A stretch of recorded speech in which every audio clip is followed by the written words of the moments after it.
friends, I welcome you all on your PDA Education. So today I am going to give you one update, and that is from winter admissions in IITs. And in this role, another IIT that has been added, so that is IIT Patna. तो friends, IIT Patna ने अपने PhD, direct PhD and MS research के forms out कर दिए हैं. So when you will type IIT Patna on Google, so this page will open up. So just go to notice board section. So when I click on notice board section, so these advertisements will be displayed on IIT Patna website. So that is MTech by Research advertisement for January 2022 admissions and PhD advertisement. So just click on MTech by Research advertisement. So friends, as you can see that MTech by Research, so that is nothing, so that is MS only. तो ये जो MS offer कर रहा है IIT Patna, तो देखने वाली बात है, ये रेगुलर में नहीं कर रहा है, रेगुलर कैटेगरी में ऑफर नहीं कर रहा है, but for project staff, sponsored and part time candidates के लिए यहाँ पर MTech बाय रिसर्च, और जिसे कि तुम MS भी बोलते हो, उसे ऑफर कर रहा है. तो इन डिपार्टमेंट्स में ऑफर किया जा रहा है MS, electrical engineering, computer science and chemical and biochemical engineering. Okay, sponsored category as you know, ठीक है. एंड कोई अगर आपको R&D ऑर्गेनाइजेशन या कोई एकेडमिक इंस्टीट्यूशन और गवर्नमेंट ऑर्गेनाइजेशन और इंडस्ट्री अगर आपको स्पॉन्सर करती है फुल टाइम बेसिस के लिए और आपको NOC देती है, ठीक है, देन आप यहाँ से स्पॉन्सर्ड MS कर सकते हो. देन प्रोजेक्ट स्टाफ, ठीक है, ऑलरेडी किसी स्पॉन्सर्ड प्रोजेक्ट में आप IIT पटना में काम कर रहे हैं, देन आपको क्या कर लिया जाएगा, MTech by research MS program में ऑन फुल टाइम और पार्ट टाइम बेसिस एडमिशन दे दिया जाएगा. ओके, एंड उसमें भी आपको NOC चाहिए होगी from the dean, associate dean R&D Patna से, ठीक है. तो ऑलरेडी अगर किसी प्रोजेक्ट पे आप IIT में काम कर रहे हैं, IIT पटना में, देन आपको MS के लिए कंसिडर किया जा सकता है. स्पॉन्सर कर दे अगर आपको कोई, आई विल से कोई R&D ऑर्गेनाइजेशन या कोई एकेडमिक इंस्टीट्यूट या गवर्नमेंट ऑर्गेनाइजेशन, पार्ट टाइम भी कर सकते हो आप, ठीक है. अगर आप ऑलरेडी कहीं पर वर्क कर रहे हैं और अगर आपको अपने एम्प्लॉयर से NOC सर्टिफिकेट मिल जाता है, देन आप पार्ट टाइम MS यहाँ पर कर सकते हैं. मिनिमम एलिजिबिलिटी क्राइटेरिया दे रखा है 6.5 CGP और 60% मार्क्स, ठीक है. एंड उसके बाद आपको आपके पास बैचलर्स डिग्री होना चाहिए, ठीक है. एंड अकॉर्डिंगली आप स्टडी कर सकते हो. जैसे इसमें MS में केमिकल बायोकेमिकल में आपको 2 साल का एक्सपीरियंस चाहिए, ठीक है. कंप्यूटर साइंस में आपको बैचलर्स तो चाहिए, उसके साथ वैलिड गेट स्कोर भी चाहिए कंप्यूटर साइंस में, ठीक है. Then different for electrical engineering project staff के लिए आपको गेट स्कोर चाहिए इलेक्ट्रिकल और इलेक्ट्रॉनिक्स में, और BE-BTech चाहिए.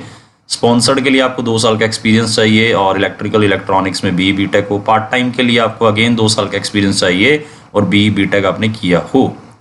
ओके, एंड उसके बाद मिनिमम 60% मार्क्स और 6.5 CGP होना चाहिए जनरल OBC EWS के लिए, और 55% होना चाहिए SC/ST कैटेगरीज के लिए.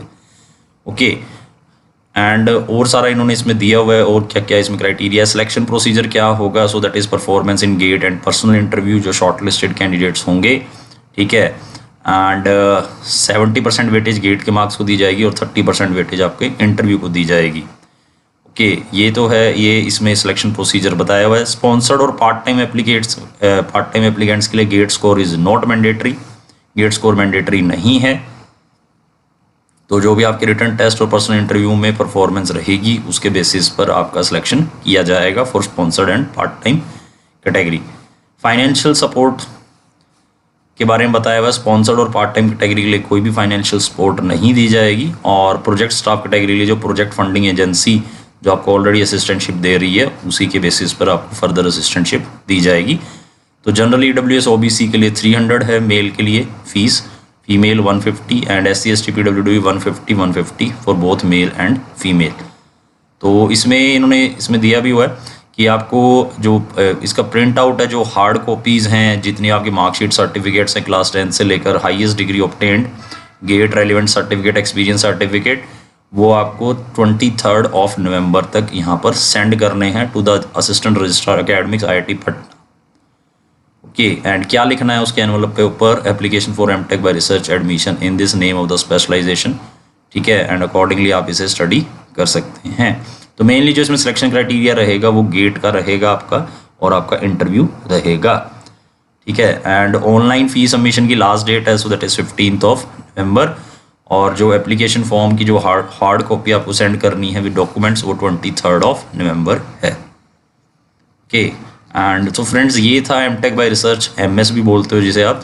एंड ये तो I will say regular category के लिए नहीं है, but for regular categories you can go for PhD here. PhD के लिए आप जा सकते हैं, तो जैसे ही आप यहाँ पर क्लिक करेंगे तो PhD एडमिशन्स में आप चेक कर सकते हैं। तो PhD ऑफर कर रहा है IIT पटना इन सभी डिपार्टमेंट्स में, chemical and biochemical engineering, chemistry, civil and environment engineering, okay, computer science and engineering, electrical engineering, humanities and social sciences, material and metallurgical engineering, mathematics, mechanical, physics, ठीक है। तो इन सभी में PhD ऑफर कर रहा है आपको। एंड इसमें रेगुलर और फुल टाइम कैटेगरी है आपके पास। इंस्टीट्यूट फेलोशिप के बारे में बताया है आपको, ठीक है। फाइनेंशियल सपोर्ट मिलेगी आपको। BTech अगर आपने किया हुआ है, MSc किया हुआ है और आपके पास वैलिड गेट स्कोर है या फिर नेट क्वालिफाइड हो आप, तो आपको यहाँ पे असिस्टेंटशिप मिलेगी PhD में। अगर आपने BTech किया हुआ है IIT से with CGPA 8 and above, then आपको गेट की रिक्वायरमेंट नहीं है, ठीक है। इसके अलावा रेगुलर कैटेगरी में और फुल टाइम कैटेगरी में कौन कौन और एडमिशन ले सकता है? जिसने ME MTech किया हुआ है या फिर MPhil किया हुआ है विद गेट और नेट क्वालिफिकेशन। तो अगर BTech टू PhD जाना या MTech टू PhD जाना, तो दोनों में गेट इज रिक्वायर्ड, ठीक है। तो इसे ध्यान से आप पढ़ लेंगे। स्पॉन्सर्ड कैटेगरी के लिए भी अकॉर्डिंगली इन्होंने बताया हुआ कि NOC आपको चाहिए होगा एंड आपकी जो ऑर्गेनाइजेशन है वो आपको स्पॉन्सर करेगी। Then self financed PhD program में आप सेल्फ फाइनेंस कैटेगरी में भी एडमिशन ले सकते हैं, ठीक है। तो इसमें आपको जो IIT पटना है वो कोई भी असिस्टेंटशिप या फेलोशिप नहीं प्रोवाइड करेगा एंड आपके पास applicant should have qualified a national level exam. तो without assistantship under self finance category भी आप PhD यहाँ पर परस्यू कर सकते हैं। अगेन प्रोजेक्ट स्टाफ, जैसे मैंने MS रिसर्च में बात किया था, आपके पास गेट और नेट क्वालिफाई होना चाहिए यहाँ पर, ठीक है। तो प्रोजेक्ट स्टाफ जो ऑलरेडी किसी प्रोजेक्ट पे काम कर रहे हैं, वहाँ पर स्पॉन्सर्ड प्रोजेक्ट में काम कर रहे हैं IIT पटना में, तो उस कैटेगरी के अंडर आप क्या कर सकते हो, PhD में भी एडमिशन ले सकते हो। तो मिनिमम एलिजिबिलिटी क्राइटेरिया उन्होंने बताया हुआ है, अपर एज लिमिट 28 ईयर्स है जो जिन्होंने BTech MSc किया हुआ है, और जिन्होंने MTech ME MS किया हुआ है, ठीक है, उनके लिए जो अपर एज लिमिट है सो दैट इज़ 32 ईयर्स। तो इसमें एज लिमिट भी है। तो PhD के लिए only one of the criteria आप सेटिस्फाई करो। ME MTech किया हुआ है आपने इंजीनियरिंग टेक्नोलॉजी में विद मिनिमम CGPA 6.5 और 60% मार्क्स, या फिर ये तो है MTech टू PhD।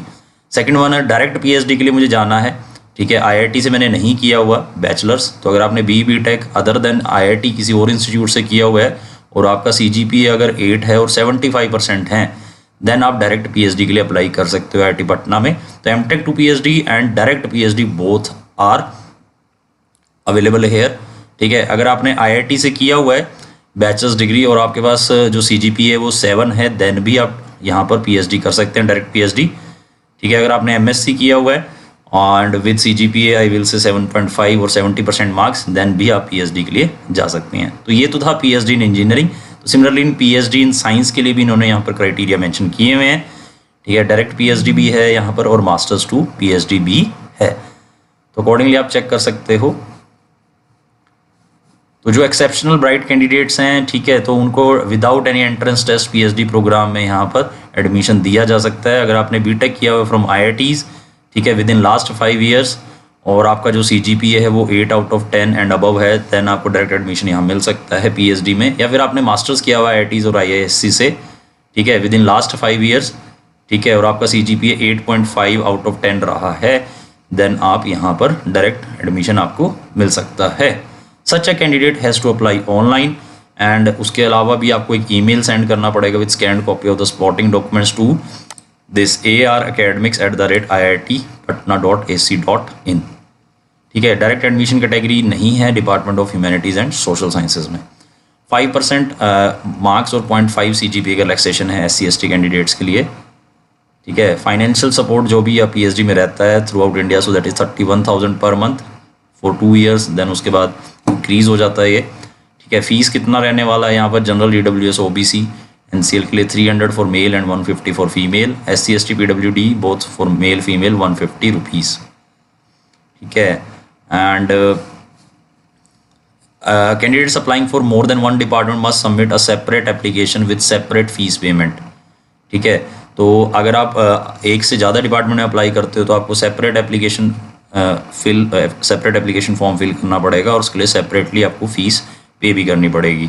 तो जिस दिन भी आपका टेस्ट और इंटरव्यू होगा उस दिन आपको अपने सारे डॉक्यूमेंट्स यहाँ पर चेक करवाने होंगे। Candidates are not required to send application by post, ठीक है। तो आपको ईमेल आएगा सारा का यहाँ पर, ठीक है। तो मेल के थ्रू ऑनलाइन ही यहाँ पर आपका कम्युनिकेशन रहेगा IIT के साथ, ठीक है। एंड उन्होंने क्या बताया, सिलेक्शन क्राइटेरिया क्या रहेगा, जो भी आपकी परफॉर्मेंस रही है नेशनल लेवल एग्ज़ाम गेट और नेट में, ठीक है। देन उसके बाद जो भी आपके मार्क्स रहे हैं क्वालिफाइंग एग्ज़ाम में, बैचलर्स डिग्री या मास्टर्स डिग्री में, और कोई short listing criteria from time to time IIT Patna decide करती है, उसके बेसिस पे आपको रिटन टेस्ट और इंटरव्यू के लिए कॉल किया जाएगा। Last date to apply that is 15 November. तो जिन्होंने अभी तक अप्लाई नहीं करा है ज़रूर अप्लाई करें। तो सिलेक्शन क्राइटेरिया क्या रहने वाला है इसमें, so I will say selection criteria written test और इंटरव्यू होगा। शॉर्ट लिस्टिंग जो भी आपका गेट नेट और जो भी आपकी एकेडमिक परफॉर्मेंस रही होगी उसके बेसिस पर आप शॉर्ट लिस्ट करके इंटरव्यू और टेस्ट के लिए कॉल किया जाएगा।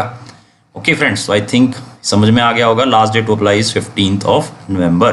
तो MS आई विल से जो MTech बाय रिसर्च जो प्रोग्राम है वो रेगुलर और फुल टाइम कैंडिडेट्स के लिए नहीं है, ठीक है। और जितनी भी कैटेगरीज हैं, स्पॉन्सर्ड है, प्रोजेक्ट स्टाफ है, ठीक है, पार्ट टाइम है, उसके लिए MS भी है। और PhD सभी के लिए है, सभी कैटेगरीज के लिए है, ठीक है। तो direct PhD is there and MTech to PhD is there. So thank you very much friends, and from your PDS side, in case you want any guidance for SOP, SOR, LOR and for preparation of mock interview, we are attaching a Google form in the description of this video, and if you are having any query you can contact on the number given below. So thank you very much friends, keep watching your PDS. Thanks once again.